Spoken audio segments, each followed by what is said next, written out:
श्री गणेशाय नमः। जय होई माता की।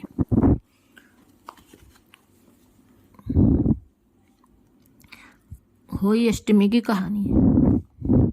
करवा चौथ के 4 दिन बाद और दीपावली से 1 सप्ताह पूर्व कार्तिक कृष्ण अष्टमी को होई अष्टमी का पूजन और व्रत किया जाता है। अपने आप में एक स्वतंत्र त्योहार होते हुए भी करवा चौथ के समान ही इसे दीपावली से संबंधित त्योहार ही माना जाता है। होई अष्टमी के इस व्रत में पूजा उसी स्थान पर और लगभग उसी प्रकार की जाती है जिस प्रकार करवा चौथ के व्रत में करते हैं, और चंद्रमा को अर्घ्य देने के बाद ही अंजल ग्रहण किया जाता है। कुछ जगहों पर तारा देखकर ही व्रत खोल लिया जाता है। उसी प्रकार घर में पूड़ी हलवा बनता है, बायना निकाला जाता है। परंतु गणेश जी और शिव परिवार के स्थान पर इस व्रत में होई माता की पूजा की जाती है और सेहू माता की कहानी कही जाती है। सबसे बड़ा अंतर तो यह है कि करवा चौथ का व्रत पति की आयु के लिए रखा जाता है और होई अष्टमी का व्रत पुत्रों की दीर्घायु के लिए रखा जाता है।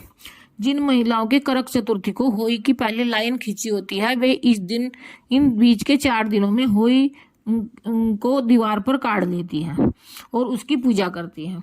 इसके अभाव में चतुर्थी के समान ही उस पोस्टर की बगल में होई अष्टमी का पोस्टर लगाकर भी आजकल पूजा की जाती है और फिर उसी पोस्टर की पूजा की जाएगी दिवाली वाले दिन।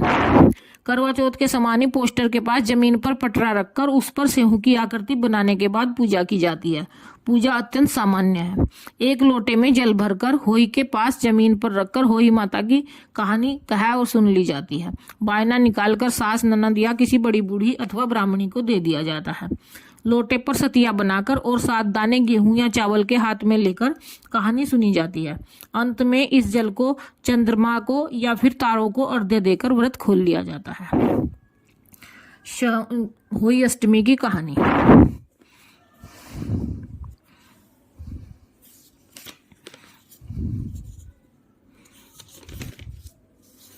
बहुत समय पहले की बात है। एक नगर में एक साहूकार रहता था। उसके 7 लड़के, 7 बहुएं तथा 1 लड़की थी। दिवाली से पहले कार्तिक के कृष्ण पक्ष की अष्टमी को 7 बहुएं अपनी इकलौती ननद के साथ जंगल में मिट्टी खोदने गई। मिट्टी खोदने की जगह पर वे जैसे मिट्टी खोद रही थी, वहीं पर एक सेहू की मांद थी। मिट्टी खोदते खोदते समय ननद के हाथ से एक सेहू का बच्चा मर गया। शाहू माता बोली कि मैं तेरी कोख बांधूंगी। तब ननद अपनी 7 भाभियों से बोली कि तुम में से मेरे बदले कोई भी अपनी कोख बंधवा लो। 6 भाभियों ने अपनी कोख बंधवाने से मना कर दिया, परंतु छोटी भाभी सोचने लगी कि यदि मैं भी कोख नहीं बंधवाऊंगी तो सासू मां नाराज हो जाएंगी। ऐसा विचार कर उसने ननद के बदले अपनी कोख बंधवा ली। कोख बन जाने के बावजूद उसे प्रतिवर्ष लड़का होता था, परंतु वह जन्म के 7 दिन बाद ही मर जाता था। एक दिन उसने पंडित को बुलाकर पूछा कि क्या बात है, मेरी संतान 7वें दिन क्यों मर जाती है। तब पंडित ने कहा कि तुम सुरही गाय की पूजा किया करो। सुरही गाय शाहू माता की सहेली है, वह तेरी कोख छोड़े तब तेरा बच्चा जिएगा।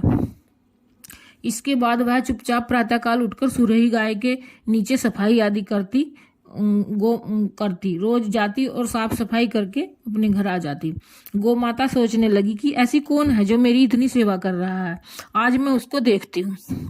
गौ माता खूब तड़के उठी तो क्या देखती है कि साहूकार के छोटे बेटे की बहू उसके नीचे सफाई आदि कर रही है। गौ माता उससे बोली कि मैं तेरी सेवा से प्रसन्न हूँ, तुझे जिस वस्तु की इच्छा हो वह मुझसे मांग ले। तब साहूकार की बहू ने कहा, शाहू माता तुम्हारी सहेली है और उन्होंने मेरी कोख बांध रखी है, जिससे मेरी कोख छुड़वा दो। गौ माता ने कहा, अच्छा। गौ माता 7 समुंदर पार अपनी सहेली के पास उसको लेकर चल पड़ी। रास्ते में कड़ी धूप थी, सो वे दोनों एक पेड़ के नीचे बैठ गई। उसी पेड़ पर गरुड़ पंखनी के घोंसले में एक बच्चा था। थोड़ी देर में एक सांप आया और पेड़ पर चढ़कर गरुड़ पंखनी के बच्चे को डसने लगा। तब साहूकार की बहू ने सांप मारकर ढाल के नीचे दबा दिया और बच्चे को बचा लिया। थोड़ी देर में गरुड़ पंखनी आई तो वहां खून पड़ा देखकर साहूकार की बहू को चोंच मारने लगी। तब साहूकार की बहू बोली कि मैंने तेरे बच्चे को नहीं मारा बल्कि रक्षा की है।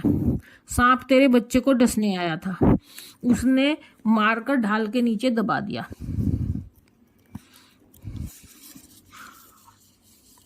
यह सुनकर गरुड़ पंखनी बोली कि मांग, फिर तू क्या मांगती है। वह बोली कि 7 समुंदर पार शाहू माता रहती है, मुझे आप उसके पास पहुंचा दो। तब गरुड़ पंखनी ने दोनों को अपनी पीठ पर बिठाकर शाहू माता के पास पहुंचा दिया। शाहू माता उन्हें देखकर बोली कि आ बहन, बहुत दिनों बाद आई है। गौ माता से बोली कि फिर कहने लगी कि बहन, मेरे सिर में बहुत जूं पड़ गई है। तुम सुरही के कहने पर साहूकार की बहू तब सुरही गाय के कहने पर साहूकार की बहू ने सलाई से उसकी जुएं निकाल दी। इस पर शाहू माता बहुत प्रसन्न हुई और बोली कि तूने मेरे सिर में 7 सलाई घेरी हैं, इसलिए तेरे 7 बेटे और 7 बहुएं होंगी। बहू बोली कि मेरे तो एक भी बेटा नहीं है, 7 बेटे कहाँ से होंगे। शाहू माता बोली कि क्यों, क्या बात है। तब वह बोली कि मुझे वचन दो तो मैं बताऊं। शाहू माता बोली कि चलो, वचन दिया। वचन से फिरूं तो धोबी के कुंड पर कंकर हूं। तब साहूकार की बहू ने कहा कि मेरी कोख तो तुम्हारे पास ही बंद पड़ी है। यह सुनकर शाहू माता बोली कि तूने तो मुझे ठग लिया। मैं तेरी कोख खोलती तो नहीं, परंतु अब खोलनी पड़ेगी। जा तेरे घर, तुझे 7 बेटे और 7 बहुएं मिलेंगी। तू जाकर उजमन करियो, 7 हुइया बनाइयो और 7 सतिये काढ़ियो। साहूकार की बहू घर लौट कर आई तो क्या देखती है कि घर में 7 बेटे और 7 बहुएं बैठी हैं। वह खुश हो गई। उसने 7 होई बनाई, 7 उजमन किए तथा 7 कढ़ाई की। उधर जेठानियां आपस में कहने लगी कि जल्दी जल्दी धोख पूजा कर लो, कहीं छोटी बहू बच्चों की याद करके न रोने लगे। थोड़ी देर में उन्होंने अपने बच्चों को कहा कि अपनी चाची के घर जाकर देख कर आओ कि वह आज अब तक क्यों नहीं रोई। बच्चों ने आकर बताया कि चाची तो हो ही मान रही है, खूब उजमन हो रहा है, कढ़ाइयाँ चढ़ रही हैं। यह सुनते ही जेठानियाँ दौड़ी दौड़ी उसके घर आई और जाकर कहने लगी कि तूने कोक कैसे छुड़ाई। वह बोली कि तुमने तो कोक बंधाई नहीं थी, सो मैंने कोक बंधा ली थी। अब शाहू माता ने कृपा करके मेरी कोक खोल दी है और मेरे 7 पुत्रों के साथ साथ 7 बहुएं भी मुझे दे दिया। बोलो शाहू माता की जा। जैसे शाहू माता ने मेरे पर कृपा की, ऐसे शाहू माता सब पर कृपा करे। कहने सुनने वाले का सबका भला हो। होई माता की। गणेश और बुढ़िया माई की कहानी। एक बुढ़िया माई थी, मिट्टी के गणेश जी की पूजा करती थी, रोज बनाए और रोज गल जाए। एक सेठ का मकान बन रहा था तो वो बोली कि हे मिस्त्रियों से बोली कि मेरे पत्थर का गणेश जी बना दो। मिस्त्री की बोले कि जितने में हम तुम्हारा पत्थर का गणेश बनाएंगे उतने में तो हम अपनी दीवार न चिनेंगे। बुढ़िया बोली राम करे तुम्हारी दीवार टेढ़ी हो जाए। अब उनकी दीवार टेढ़ी हो गई, वो चिने और ढा देवे, चिने और ढा देवे। इस तरह करते करते शाम हो गई। शाम को सेठ आया, उसने कहा आज कुछ भी नहीं किया, पूरा दिन क्या काम किया। अपने मजदूरों से कहने लगा। वो मजदूर कहने लगे, मिस्त्री और मजदूर कहने लगे कि एक बुढ़िया आई थी, वो कह रही थी कि मेरा पत्थर का गणेश घड़ दो। हमने नहीं घड़ा तो उसने कहा कि तुम्हारी दीवार टेढ़ी हो जाए। तब से दीवार सीधी नहीं बन रही है, बना देते हैं और उठा देते हैं। सेठ ने बुढ़िया को बुलवाया। सेठ ने कहा कि हम तेरा सोने का गणेश घड़ कर देंगे, हमारी दीवार सीधी कर दो। सेठ ने बुढ़िया को सोने का गणेश घड़ा दिया। सेठ की दीवार सीधी हो गई और जैसे ही सेठ की दीवार सीधी की वैसे गणेश जी महाराज सबकी दीवार सीधी करना, सबके काम में बरकत देना, सबका कारोबार बढ़ाना आगे। बोलो बुढ़िया माई की जय, गणेश जी महाराज की जय। लपसी तपसी की कथा। यह कथा हर व्रत कथा के बाद में कहीं वह सुनी जाती है। एक लपसी था, एक तपसी था।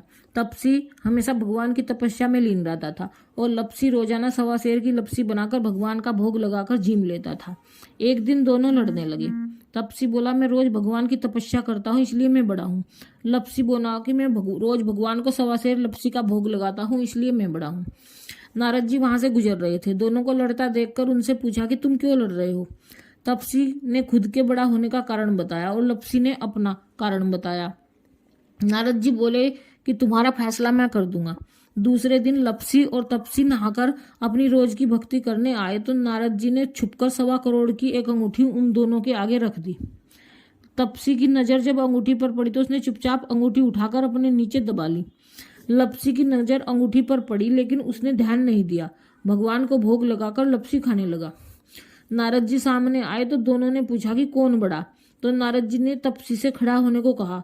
वो खड़ा हुआ तो उसके नीचे दबी अंगूठी दिखाई पड़ी।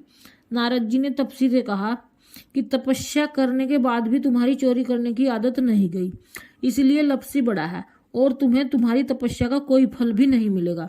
तपसी शर्मिंदा होकर माफी मांगने लगा। उसने नारद जी से पूछा कि मुझे मेरी तपस्या का फल कैसे मिलेगा। नारद जी ने कहा, यदि कोई गाय और कुत्ते की रोटी बनाएगा तो फल तुझे मिलेगा। यदि कोई ब्राह्मण को भोजन करवाकर दक्षिणा नहीं देगा तो वह फल तुझे मिलेगा।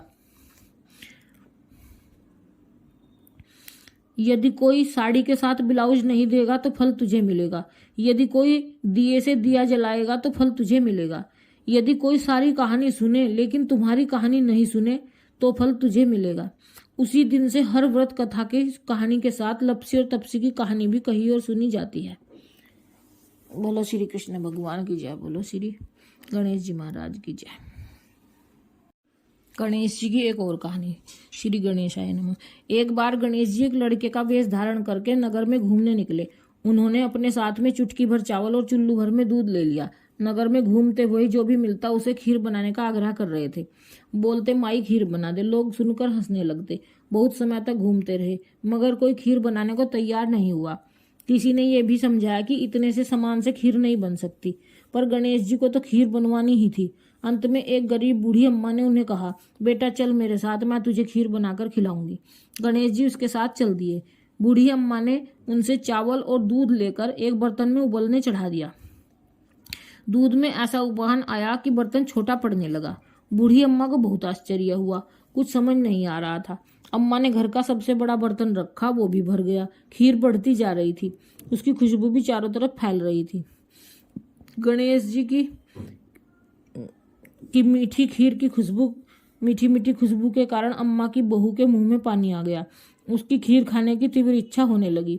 उसने एक कटोरी में खीर निकाली और दरवाजे के पीछे बैठकर बोली, ले गणेश तू भी खा ले, मैं भी खाऊं। और खीर खा ली। बूढ़ी अम्मा ने बाहर बैठे गणेश जी को आवाज लगाई, बेटा तेरी खीर तैयार है, आकर खा ले। गणेश जी बोले, अम्मा तेरी बहू ने भोग लगा दिया है, मेरा पेट तो भर गया, खीर तू गांव वालों को खिला दे। बूढ़ी अम्मा ने गांव वालों को निमंत्रण देने गई। सब हंस रहे थे। अम्मा के पास तो खुद खाने के लिए नहीं तो फिर कुछ है नहीं, पता नहीं गांव को कैसे खिलाएगी। पर फिर भी सब आए। बूढ़ी अम्मा ने सबको पेट भरकर खीर खिलाई। ऐसी स्वादिष्ट खीर उन्होंने आज तक नहीं खाई थी। सभी ने तृप्त होकर खीर खाई, लेकिन फिर भी खीर खत्म नहीं हुई, भंडारा भरा ही रहा। हे गणेश जी महाराज, जैसे खीर का भगोना भरा रहा वैसे ही हमारे सबके घरों में अन्न धन के भंडार सदा भरे रहें। बोलो श्री गणेश जी महाराज की जय।